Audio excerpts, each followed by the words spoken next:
Nos últimos dias eu derramarei meu espírito em todo o meu povo e os renovarei com sabedoria, com discernimentos e sonhos.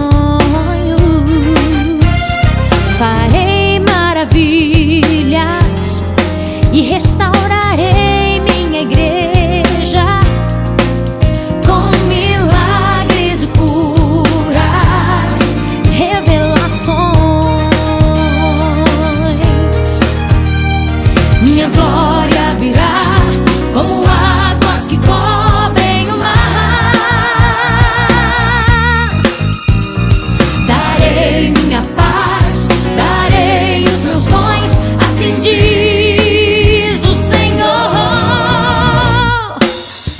De repente o som do céu, um vento impetuoso encheu toda a casa, encheu, e foram línguas repartidas, línguas de fogo sobre todos, e foram cheios do poder do Espírito Santo.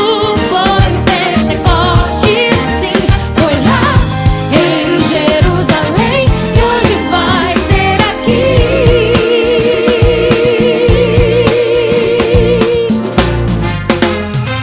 De Deus é a presença sobre todos nós, a igreja do fim, pois fomos chamados para andarmos em santidade. Essa é a vitória do povo de Deus. Minha glória virá como águas que cobrem o mar. Darei minha paz, darei os meus dons, assim diz o Senhor. E de repente o som do céu, um vento impetuoso encheu toda a casa, encheu, e foram línguas repartidas, línguas de fogo sobre todos.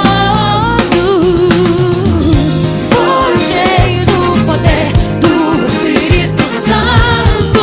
Foi o Pentecostes, sim, foi lá em Jerusalém, que hoje vai ser aqui.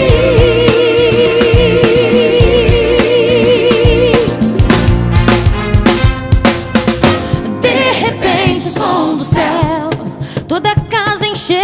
De repente o som do céu, com línguas de fogo.